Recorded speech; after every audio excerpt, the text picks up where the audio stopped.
Eu saí da casa da minha mãe, né, e fui viver de amor.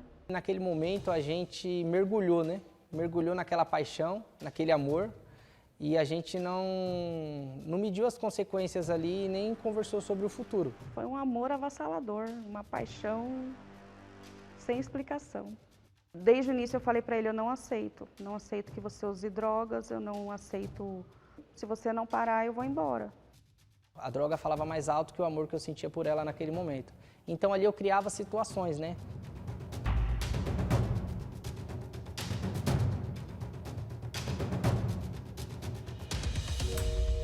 A gente se conheceu por uma rede social, com 4 dias conversando online, a gente se conheceu pessoalmente. Com 11 dias começou a namorar, né? Com 20 dias a gente estava morando junto.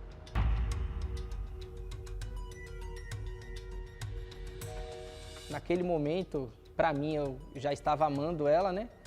Então, querendo ou não, nas nossas conversas vinha muitas declarações de amor, muito afeto, muito carinho.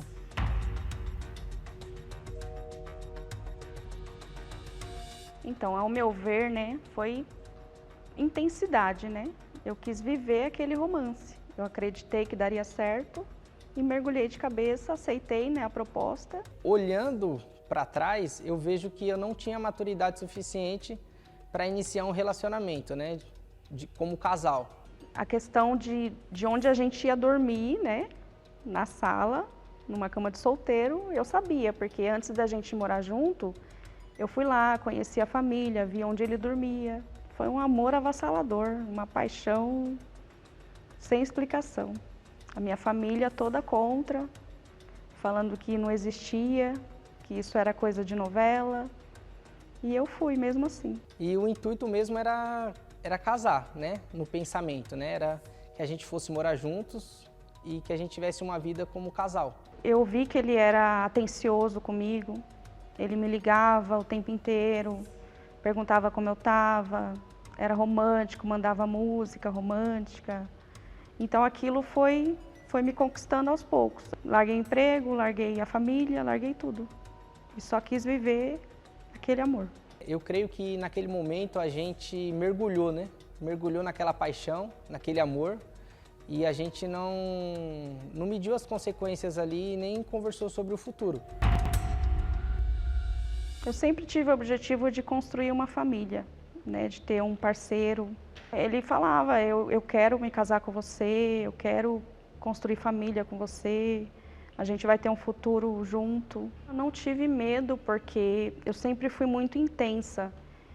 E assim, eu era da seguinte opinião, eu dou o meu tudo, mas se não der certo, eu volto para minha cidade e cada um vai seguir a sua vida. Era o que eu pensava, né, no começo. Mesmo nas condições em que a gente começou a nossa relação, né, na sala dos avós dele, estava tudo bem, foi tudo maravilhoso. Eu creio que tenha sido um ano de lua de mel, né? Os nossos problemas, na verdade, eles começaram por conta do meu vício nas drogas, né? A princípio, a Thaís, ela, no primeiro encontro, né, por incrível que pareça, ela viu ali eu fazendo uso do entorpecente, né? Porém, naquele momento ali, eu conversei com ela e falei que eu só fazia uso recreativo, que não era sempre. Enfim, dei umas desculpas para ela, né? Eu não tinha na minha mente que aquilo poderia ainda estar acontecendo e viria a piorar. Desde o início eu falei para ele, eu não aceito que você use drogas, eu não aceito conviver com você desse jeito, se você não parar eu vou embora. Quando eu fazia uso da droga, eu ficava mais divertido, mais alegre. Eu me enturmava mais com as pessoas, né? Eu ficava mais social, assim, digamos. Ele fazia escondido, ele não deixou de fazer, ele só passou a esconder. Falava que era só de final de semana. Nós saíamos juntos, né, para barzinho, saíamos com os amigos, com a família. E nós dois bebíamos, né? Bebida alcoólica, cerveja, vinho. Eu não via problema na bebida. E na minha cabeça ali, por a gente estar sobre o efeito do álcool, eu tinha comigo que eu poderia enganar ela, né? E que ela não viesse descobrir ali que eu estava fazendo o uso da droga. Era nítido que ele se transformava, ele ficava pulando, alegre, as crianças adoravam ele. Aí, ali eu já tinha visto que ele tinha usado. Comecei a usar, não era mais o recreativo, né? Ali eu já passei a ser um dependente químico mesmo, um usuário contínuo, né? Eu utilizava todo dia, na verdade eu passei a usar para viver e viver para usar, né? Eu tinha terminado um relacionamento, fazia 3 meses. Esse relacionamento durou 5 anos, no qual a gente chegou a noivar, porém não deu certo. E quando eu conheci o Gerson, eu estava tranquila. Eu estava curtindo a vida, estava conhecendo pessoas novas. Eu gostava, eu via as pessoas bebendo, os mais velhos, e eu achava que pelos mais velhos estar fazendo, era uma coisa boa, né? Era uma coisa bacana. Então, assim, aí começaram as dificuldades, tanto financeiras, quanto até ali aquelas as dificuldades básicas mesmo, né? De suprimentos alimentares, que chegou a faltar, né? Ele começou a dar muitas desculpas do dinheiro não chegar. E aí eu comecei a ver que realmente estava piorando, né? Que aquele dinheiro que chegava até então já não estava mais chegando em casa. E aí começou realmente as discussões, né? Os problemas financeiros. Ele saía de casa de manhã, dizendo que ia fazer um trabalho, e chegava em casa 11 horas, meia-noite, e muito ruim. E basicamente chegou ao ponto de eu estar casado com as drogas e eu já não tinha mais uma convivência com ela, né? Então ali ela se alterava bastante, né? Mas como eu estava ali sobre o efeito da droga naquele momento, e aí eu acabava que eu meio que tentava fugir ali, tentava manipular ela, tentava enganar ela de alguma forma, para que ela viesse, assim, compreender que eu não teria usado, né? Mas ela tinha certeza que eu estava fazendo uso da droga. Eu chegava ali, ficava lá na sala, né? Na sala da minha avó, e aí ela vinha e era brigas, né? Porque era mais uma vez, era mais uma oportunidade que ela tinha me dado, mais uma vez que eu tinha decepcionado ela. E aí era brigas e brigas. Eu gritava com ele e falava para ele: você fez, eu tô vendo o que você fez. Você não tá vendo que você tá acabando com a sua vida. Isso não é caminho para você. A droga falava mais alto que o amor que eu sentia por ela naquele momento. Então ali eu criava situações, né? Aí foi quando ele começou a fingir que a moto tinha quebrado, fingir que o pneu da moto estava furado, porque aí ele falava: o pneu da moto furou e a gente não consegue ir os dois, vai ter que ir só eu, vou lá, vou encher e volto para te pegar. Literalmente eu abandonava ela, independente do lugar, eu deixava ela para mim poder ir comprar droga, simulando que a moto estava quebrada e que eu iria arrumar. E depois ele voltava e eu olhava para ele e já percebia que ele tinha feito. A droga mesmo que foi o meu problema foi a cocaína. Foi que eu me afundei e que eu fui pro fundo do poço mesmo. Já não tinha mais responsabilidade no trabalho, a família, todo mundo tinha se afastado, porque, querendo ou não, eu já passei a ser uma pessoa que ninguém podia confiar. Chegou um momento que eu já não queria mais, né? A gente vivia como estranhos, né, dentro de casa. A gente chegou a se separar algumas vezes.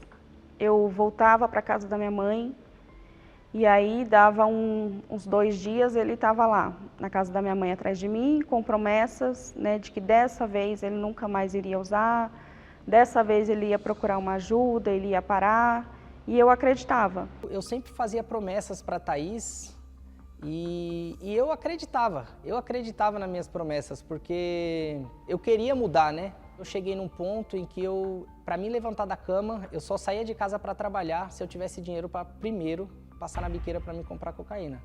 Se eu não tivesse dinheiro, eu nem saía de casa. E eu tinha consciência, assim, né, do que eu estava gastando, porém ali eu já estava dependente mesmo daquela substância, então eu já não tinha mais a força para poder não usar. Ele chegou, né, mais uma noite drogado, todo sujo, rasgado, e eu vendo a situação dele, que era nítido o que ele tinha feito, eu perdi a paciência e eu dei um tapa na cara dele. E aí nesse dia foi que caiu minha ficha, que eu falei: agora não tem mais jeito, porque eu não vou me perder para salvar ele. Foram 5 anos que eu passei com ele, né, nessa situação do vício, né? Como eu falei, o primeiro ano foi tranquilo, né, mas aí os demais foi destruição total. Eu chego nas palestras, né, ali naquele momento, né, que ela tinha me dado o ultimato, né, ela falou para mim que ela não iria fazer mais nada, que ela, tantas vezes que ela já teria tentado me ajudar, né, então aí eu fui por tudo ou nada, né, falei não, com preconceito também, chego com muito preconceito das palestras, mas ali vendo como uma última oportunidade para mim. Eu começo a participar das palestras e aí eu começo a ouvir as palavras ali, né, naquele momento um pouco duras para mim, né, mas ali de fato aquilo ali foi entrando dentro de mim e aí eu comecei a ver a necessidade de realmente eu tomar minha posição, de realmente ali eu valorizar ela. Eu chego ali ainda, algumas palestras eu ainda vou drogado, né? Durante as palestras ali eu consegui ter essa libertação do vício. Ouvindo ali eu entendi que eu tinha um problema e ali durante 30 dias ali foi que aí eu consegui, né? Me libertar, consegui ali se fortalecer e começar a reconstrução ali do nosso relacionamento. Eu fui vendo que realmente ele tinha largado o vício e ele começou a mudar as atitudes, né? Ficou mais carinhoso, me deu mais atenção, já se preocupava mais com a minha opinião, não mentia mais, né? Chegando na palestra, eu vi que eu também tinha muitas coisas para ser resolvido comigo mesma, né? Primeiramente, eu tinha que pensar mais em mim, né? Que a partir do momento que eu passasse a cuidar de mim, ele iria também começar a me valorizar. E foi aí que a gente começou, porque eu cuidava dele, só dele. Eu tinha esquecido de mim, que eu também precisava de cuidado, de atenção, de mim mesma. E aí a gente começou, eu comecei a buscar, né, a reconstrução do nosso casamento, porém a minha cura interior também. Hoje eu vejo ela como uma esposa, como uma mulher que pode me auxiliar ali. E o nosso casamento hoje em dia ele é maravilhoso, porque a gente consegue se entender, hoje tem diálogo, tem compreensão. Hoje a gente tem um casamento feliz.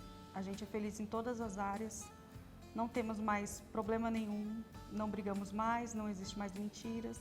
Então foi uma vida totalmente transformada.